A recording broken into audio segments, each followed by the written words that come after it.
This is What Does It Profit? And I'm your host, Dr. Dawn Carpenter. Each week in this podcast, I'll talk to some of the leading thinkers and researchers, entrepreneurs and executives about things like conscious capitalism, sustainability, and business ethics.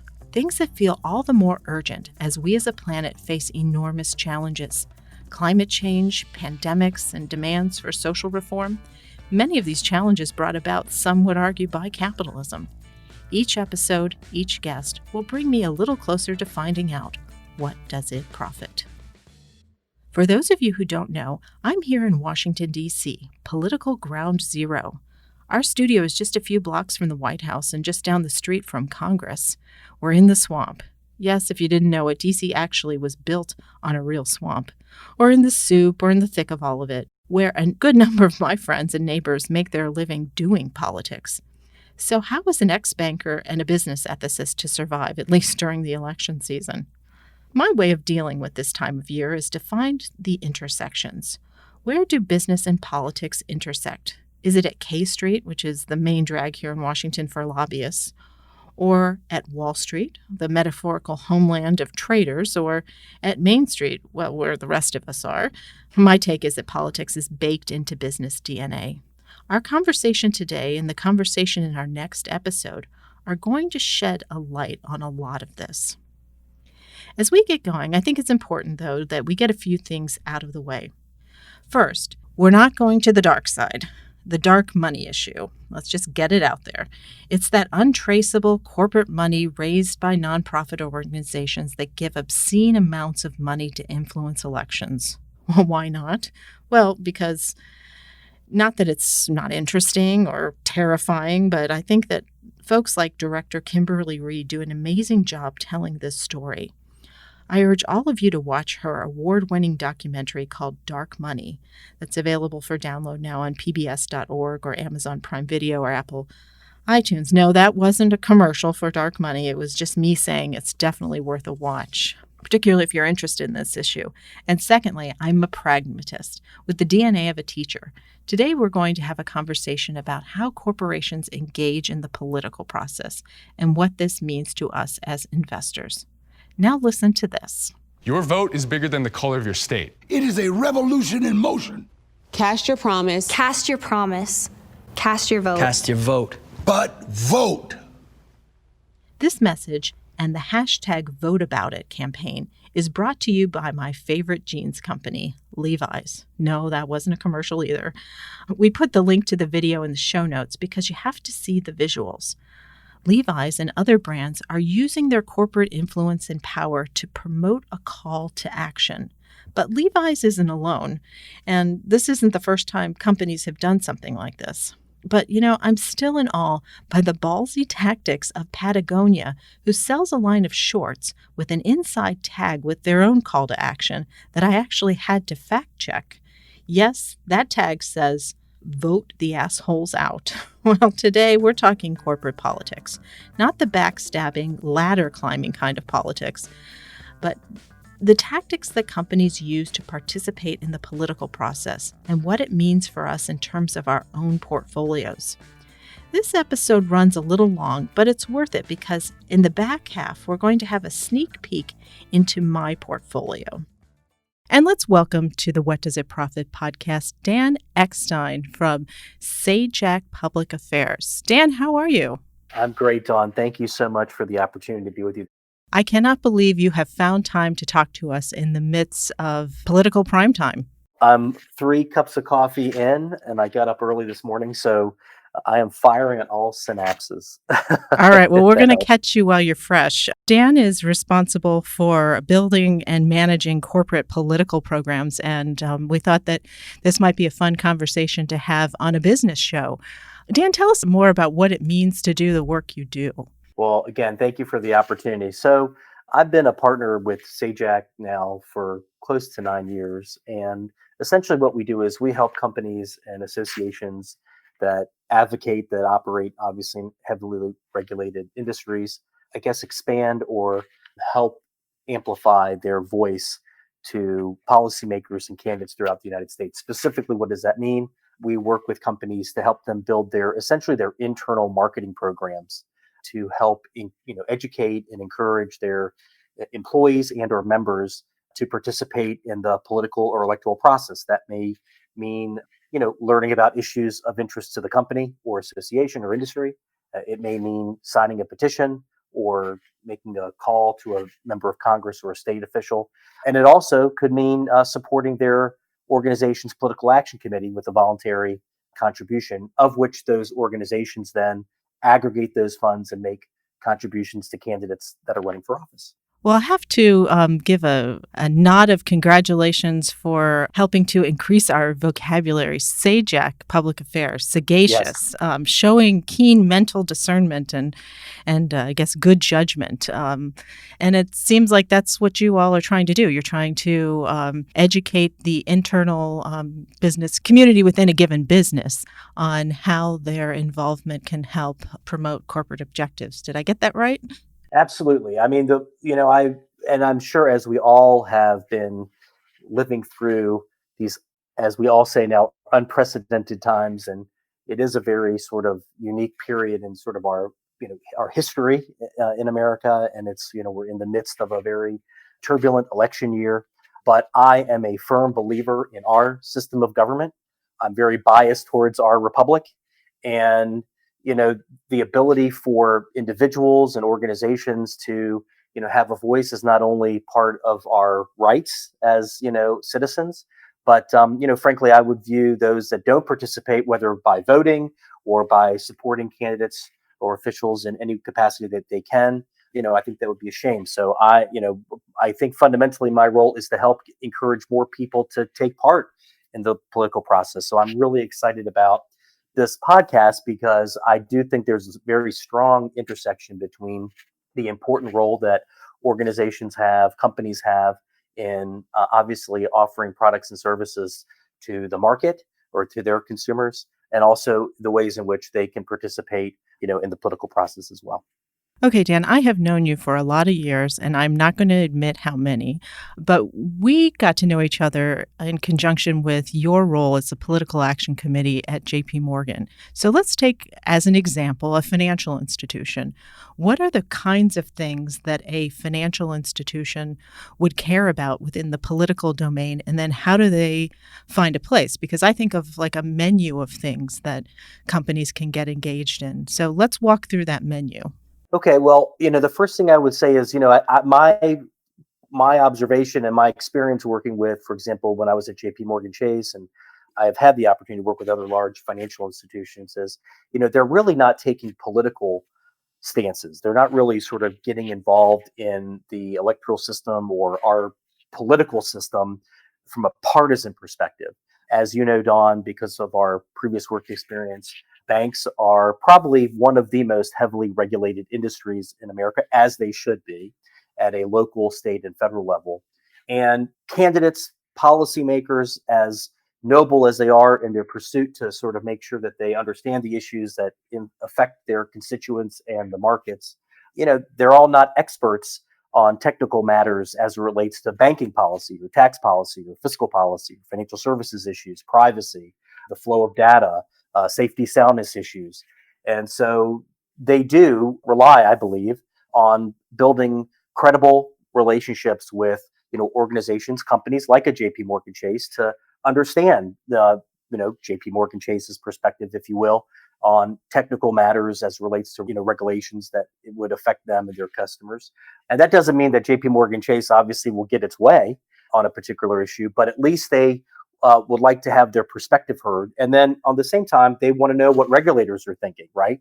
And how best to sort of ensure that obviously our system, is as robust and strong as it can be. One of the things that I remember, our previous experience from, JP Morgan, Jamie Dimon's, one of his quotes is that obviously, the American banking system is one of the strongest and most transparent and sort of resilient systems. And I think that companies like JP Morgan Chase and other banks, if you will, that can both monitor legislation and regulatory policies that will affect them, have some ability to not just interpret those things internally, but to provide some perspective on how those policies or those proposals will impact their products and services and us as consumers, and to have a sort of constructive dialogue on the policy side with both regulators and policymakers and staff, candidates for office, to sort of provide those thoughts. Again,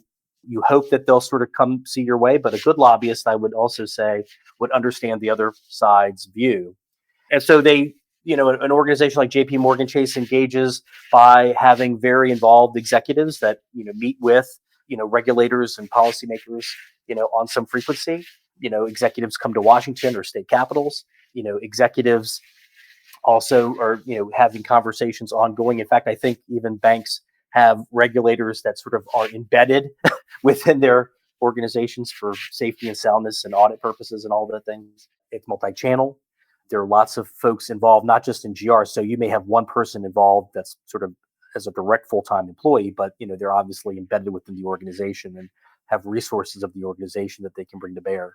But on the political side, as it relates to sort of campaign finance contributions or sort of grassroots advocacy, as you know, Dawn, our republic really comes down to, volunteers, votes, and obviously money, and money in the sense where, candidates have to be elected and reelected to stay in office. Also, depending on the structure of their caucuses, those candidates may also contribute to other members within their party structure to, increase in rank and seniority. It's just part of the system.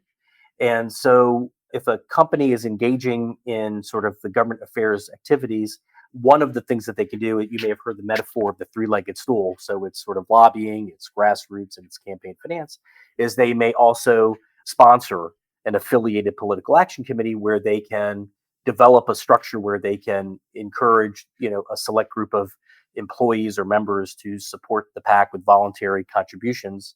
They would then aggregate that money, and then they would, separate from the policy space, they would engage in supporting these candidates' political campaigns because, they're trying to support their champions, if you will, and they'd like to, see those individuals, if they understand their issues and appreciate their perspectives, they'd like to keep them in office if those individuals should choose to do that. And they do that by supporting their campaigns. All right, I want to make sure our listeners heard what I heard. These are not companies going into the company treasury, writing checks to political candidates who support legislation that is in the interest of the company. So it's not this raiding the corporate treasury. Tell us how some of the rules and parameters around how that works.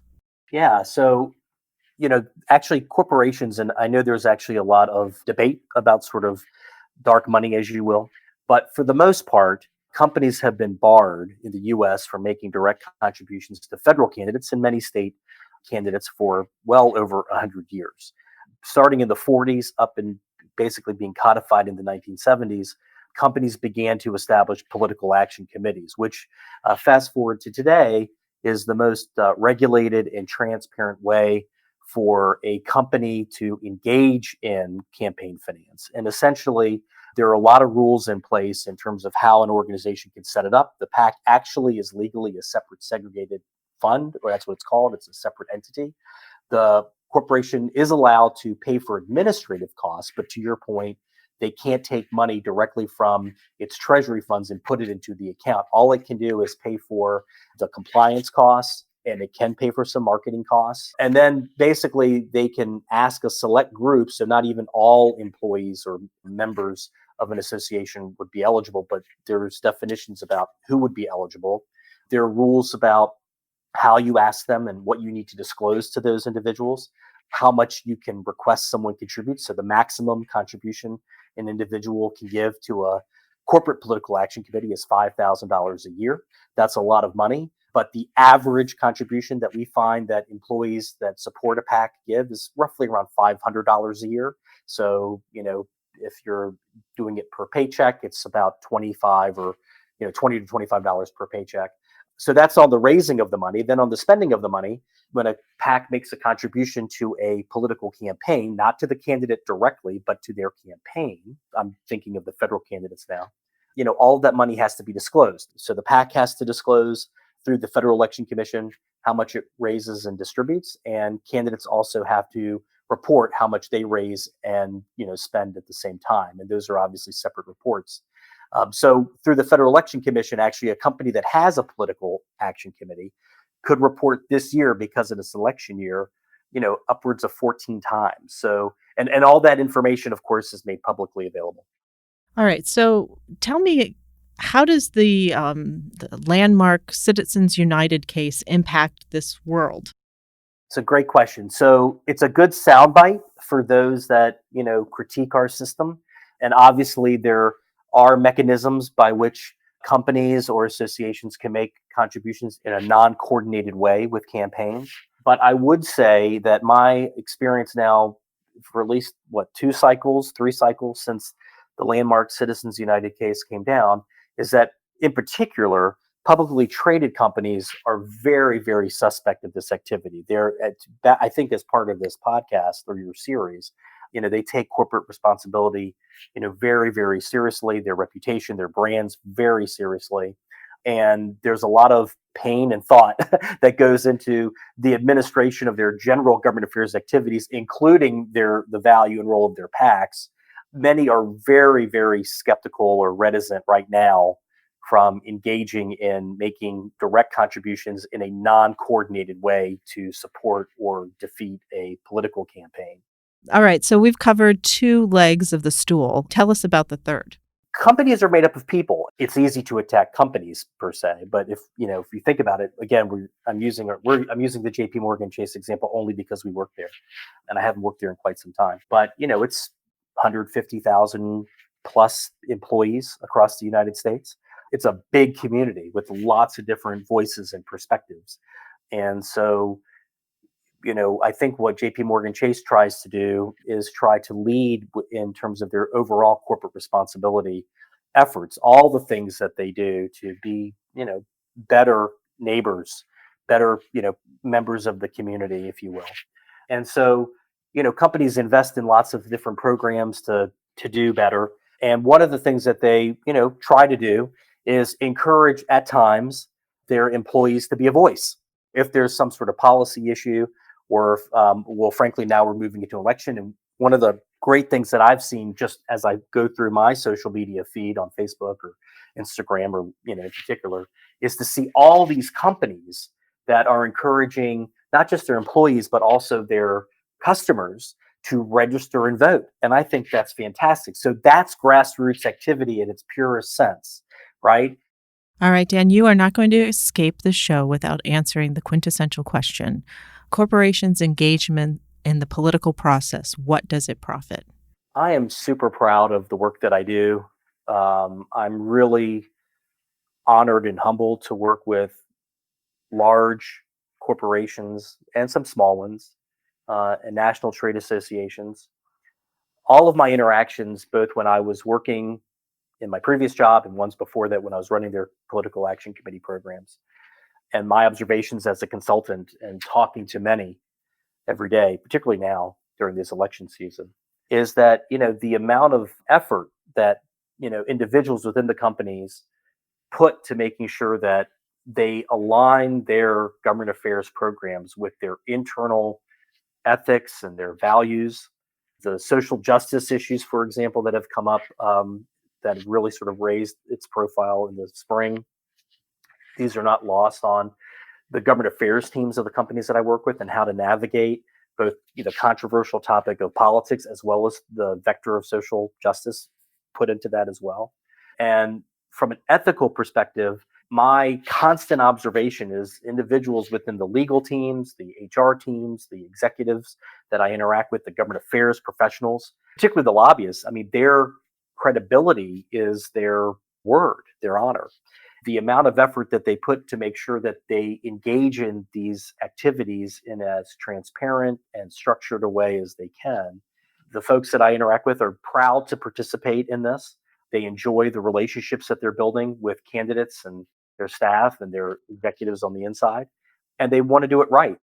Well, and later in this episode, we're going to lay to bear my own portfolio to see how my companies are doing. So that's a great segue. Dan, thank you for joining us on What Does It Profit?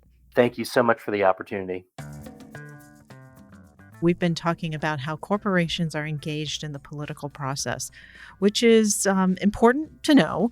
But for me as an investor, I want to understand how I'm participating vis-a-vis the investment I have in these companies.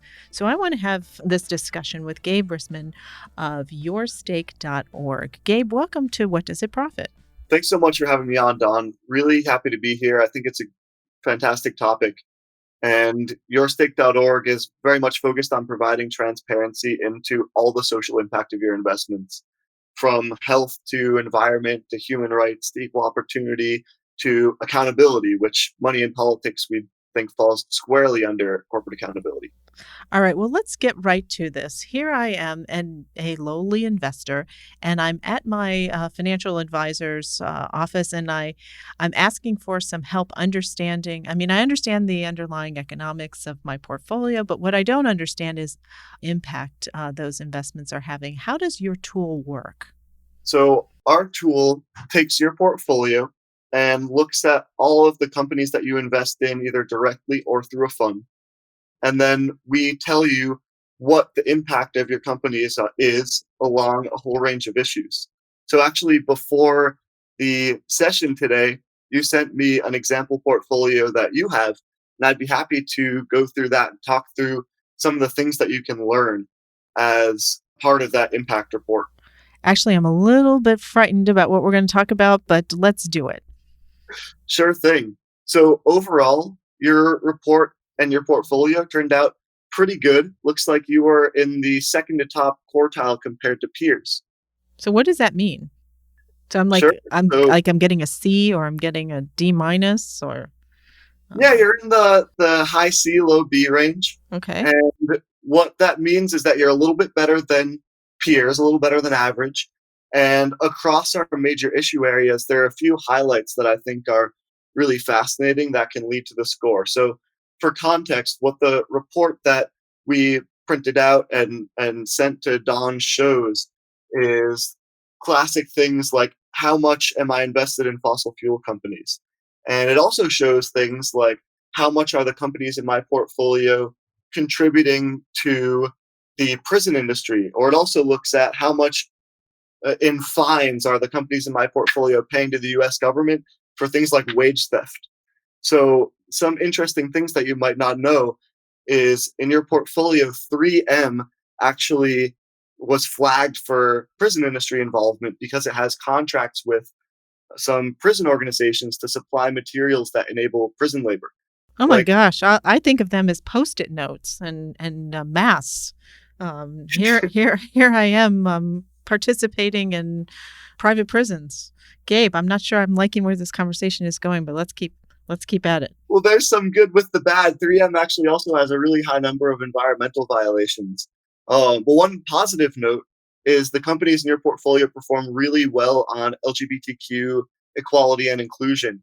And actually, every single company that you own directly has prohibited discrimination on the basis of sexual orientation. And that actually became a law earlier this year that it's required for companies to prohibit this. But up until earlier this year, in some states, people could be fired based on their sexual orientation. And certain companies had specific policies prohibiting that. And your companies in your portfolio were leaders in that area. Okay, well, that's a good one. Since today's conversation is about politics, let's talk a little bit about what's going on in the accountability sector of your measures. Of course. So one big accountability section is bribery, corruption, and fraud violations. And then after that, I'd love to get into the political spending part. So something that I'd love to highlight because it's really relevant in the news is that 3 companies in your portfolio in the pharmaceutical sector, Novartis, Johnson & Johnson, and Bristol Myers Squibb, have paid tens or even hundreds of $1 million in fines for things like artificially inflated drug prices just last year. And over the last 5 years, pharma companies, including some of these in your portfolio, have also been charged for providing non-approved drugs, for false advertising, and for kickbacks to pharmacies for recommending their drugs over others. Holy smokes. So your stake, in some sense, provides all this information and transparency for you to know what's going on in your portfolio. And then we provide abilities for you to work with your financial advisor, or if you are a financial advisor, how to get into companies that are much more aligned with your values. All right, so that's bribery, corruption, and fraud. What about transparency, political transparency, and voting support? Yeah. So first, I can talk about the political transparency voting support, and then we can get into the actual donations that some of the companies and funds in your portfolio are doing. So the problem that a lot of people have with money in politics is not just that there's money in politics, but that there's dark money in politics. So it's very hard to trace and know whether your company is actually aligned not only with your values, but also with the company's publicly stated values and with whatever's in the best interest of shareholders. So, Gabe, when you're talking about dark money, this is corporate independent expenditures on behalf of candidates that they don't have to disclose? Yeah, so candidate expenditures are disclosed, but a lot of times, a lot of the money is being funneled into organizations that don't have the same disclosure rules, whether that be trade associations or other organizations that are not direct candidate donations that have major implications on the political process. So, how do you get this information? So we don't. That's the thing. There's a lot of shareholder proposals and really nonprofit campaigns that are trying to get companies to better disclose all this stuff that isn't required by law. So, for example, if you're Vanguard or you're BlackRock or you're some big money manager, you have about almost 100 ballots on the table every year with the different companies in your portfolio. So you can vote to ask certain companies to disclose all of their political contributions, all of their political activity. And that's a major campaign that has actually gotten a lot of disclosure. So to be clear, every year companies have an annual meeting and shareholders are able to propose a particular issue that they want everyone to vote on. And a lot of times what that proposal is a proposal calling for greater corporate transparency in political spending. And mutual fund managers, these major money managers, wield a ton of influence, and they have the opportunity to vote and encourage these companies to be more transparent with their political spending and political activity. So that's something that we look at in the political transparency voting support. So you'll see that actually Vanguard and BlackRock and some of the major fund managers are very poor in their voting support. They almost never support increased transparency. But you also have some Parnassus funds. And Parnassus and a lot of the mutual funds that are focused on shareholder engagement or socially responsible investing, those oftentimes are voting in support of increased transparency and disclosure. Okay, so then there's this other category, political spending disclosure score. How do those two work together? So a lot of times the votes are on companies with poor disclosure scores. So if you have a company that's not disclosing anything, then shareholders will put forward a proposal saying, hey, we want you to improve your transparency. And that's when mutual funds would vote to try to get these companies to improve their political spending disclosure scores. Okay, so my portfolio is plus 46%. So that's slightly less than 50% of what's in my portfolio is pro disclosure.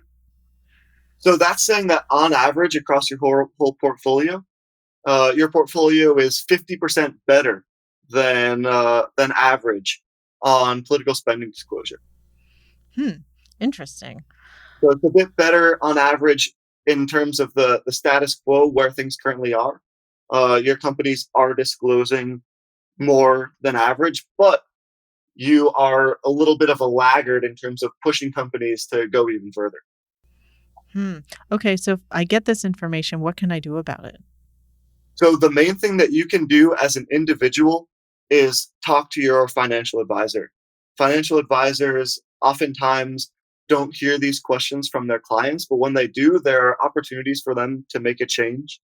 We, as Your Stake, provide a solution for financial advisors to help you invest in companies that better align with your values.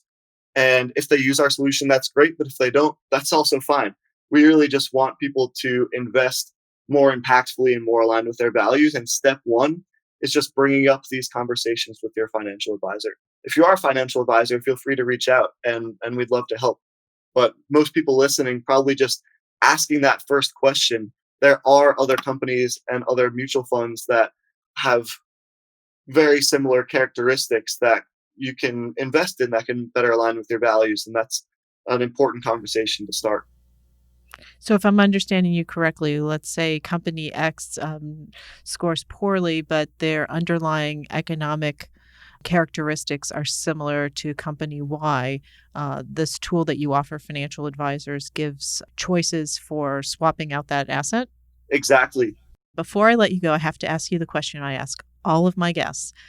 In the work that you're doing at yourstake.org, tell us how that work profits. We started this business not even knowing that it would be a business. We knew that there was information that people really wanted about whether they were investing in things that they cared about or things that were antithetical and hypocritical to their values. And we decided to provide that information, and we now generate a profit ourselves to be able to be a sustainable business through subscriptions to financial advisors or asset managers and providing this information. We've seen already that when people do have this information and this transparency, they're able to take action to rectify the harms in their portfolios. And that is something that we want to continue to encourage. That there's that classic saying that you can manage what you measure. And that's something that we really believe in as a big theory of change. Well, congratulations, and we wish you much continued success as you continue to aggregate this data and share it with those of us who want to take action. Gabe, thank you so much for joining us. Thank you too, Don. This is What Does It Profit? Links to resources related to the issues we've discussed in this episode are in the show notes. Transcripts, reading lists, and lists of our friends can be found at whatdoesitprofitpodcast.com. In our next episode, corporate law historian Adam Winkler. It's always been about making money in America, and that while we talk about civil liberties and protection of minorities and dissent and fundamental rights, and those are important elements of the American experience too, we're never far removed from capitalism. In the meantime, please rate and review us on wherever you're listening, and let your friends know about the show. Quick sharing links can be found on our website. Ratings, reviews, and subscriptions on your favorite podcast platform mean so much to us. We would love to hear from you. Show ideas and comments are always welcome. Follow us on LinkedIn, Facebook, and Twitter at WDIP Podcast. What Does It Profit is written and hosted by me, Dr. Dawn Carpenter. The show is produced by Jordan Gaspour. Executive producers are Nate Toby and Barbara Landis. And special thanks to our talented interns, Nate, Niels, Hannah, and Andrew, and our friends at Georgetown University's McDonough School of Business, the Kalmanovitz Initiative for Labor and the Working Poor, Business for Impact, the Beck Center for Social Impact and Innovation, the DC chapter of Conscious Capitalism, and Switch and Board Studios. Before I let you go, let me remind you to never stop asking yourself, what does it profit?